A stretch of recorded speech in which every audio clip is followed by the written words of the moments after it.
क्या महाजिर हिंदुस्तान चले गए, पंजाबी जालंधर चले गए, पठान अफ़गानिस्तान चले गए, बिलोची ईरान चले गए, खाली फ़ौज रह गई पाकिस्तान में।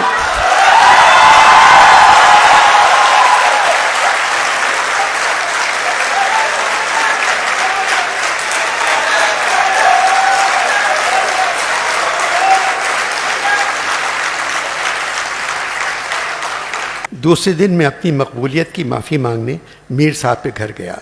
वो लेटे हुए टेलीविज़न देख रहे थे। यहाँ टेलीविज़न भी बग़ैर बिजली के चलता है। इमरान खान सफ़ेद शलवार, सफ़ेद कमीज़, काला कोट और लाल मफलर डाले तकरीर कर रहे थे। मुझसे कहने लगे, बहुत खुश शक्ल है। इससे पहले हमारे वज़ीर आज़म के लिए किसी और ख्वाहिश का इजहार करें, मैंने टेलीविज़न बंद कर दिया।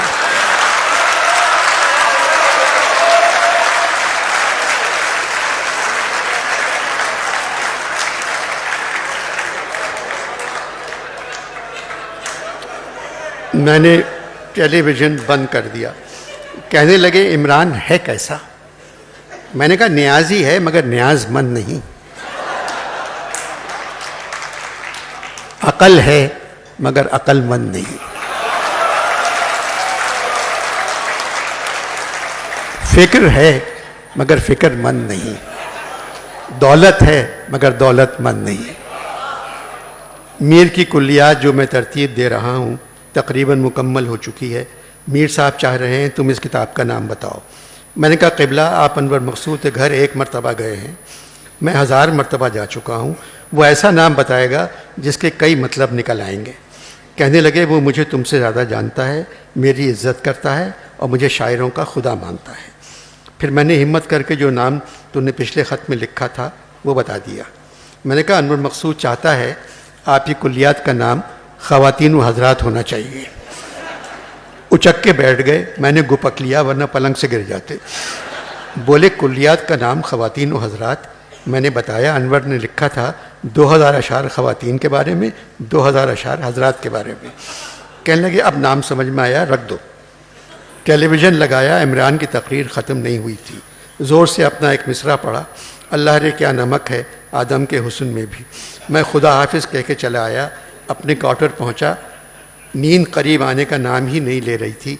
जानी यहाँ ना सोने की गोली मिलती है न जागने की। सोचने लगा, यहाँ क्यों आ गया? साक़ी फ़ारूक़ी की तरह दूसरी तरफ जाना पसंद कर लेता। आग की वजह से कम से कम चाय तो गर्म मिल जाती।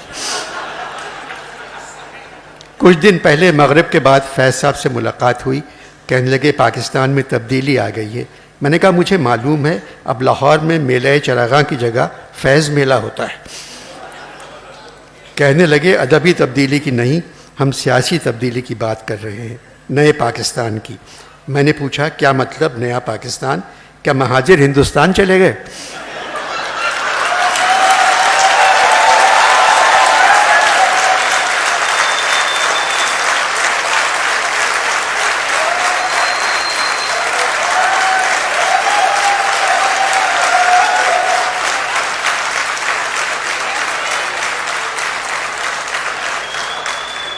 क्या महाजिर हिंदुस्तान चले गए, पंजाबी जालंधर चले गए, पठान अफ़गानिस्तान चले गए, बिलोची ईरान चले गए, खाली फ़ौज रह गई पाकिस्तान में?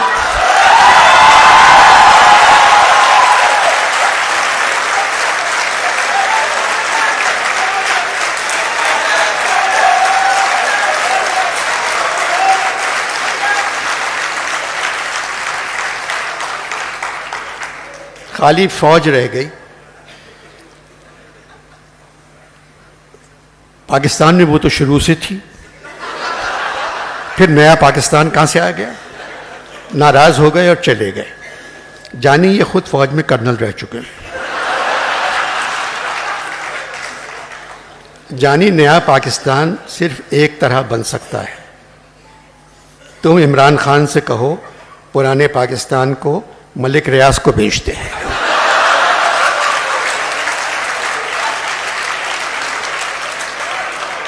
और नया नाज़माबाद के पीछे नए पाकिस्तान की बुनियाद रख दे। पुराना पाकिस्तान भी कराची से शुरू हुआ था, नए पाकिस्तान को भी कराची से शुरू होना चाहिए।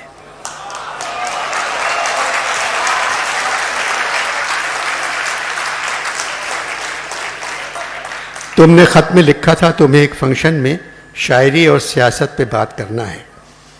पाकिस्तान क्या सियासत से ठीक हो सकता है या शायरी से? जानी, शायरी और सियासत में सिर्फ झूठ होता है। पोइट्री और पॉलिटिक्स में से झूठ निकाल दो तो सिर्फ सफ़ेद कैनवस रह जाता है। शायर अपनी गज़ल के हर दूसरे शेर में यू टर्न लेता है और सियासतदान अपनी हर तकरीर में यू टर्न लेता है।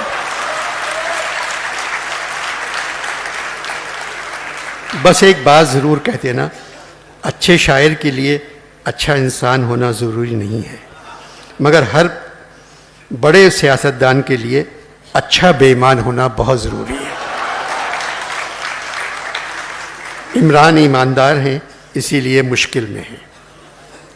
अब बचा क्या? पाकिस्तान सियासत से ठीक हो सकता है या शायरी से?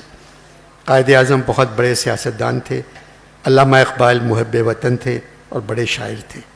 अब पाकिस्तान में ना कायद पैदा हो सकते हैं ना अल्लामा। अगर पाकिस्तान की तरक्की तुम देखना चाहते हो तो पंजाबी वकीलों को फ़ौजी बना दो और पंजाबी फ़ौजियों को वकील बना दो। मैं कसम खाता हूँ ये 2 दिन में सरहद पार कर लेंगे। जानी, ख़त्म करने को जी नहीं चाह रहा है, बस तुम्हें एक अच्छी खबर सुना दूँ। आज सुबह मेरी बजिया से मुलाकात हुई।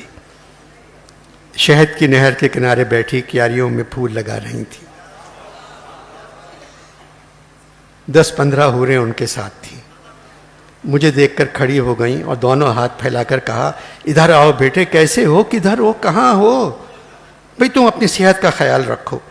मैंने बजिया को बताया नहीं कि हम मर गए हैं। जानी, अब बताओ हम बजिया क्या करें? आसमानों में गिर पड़े यानी हम ज़मीं की तरफ उड़ान में थे। तुम्हारा जॉन जानी जाने मन।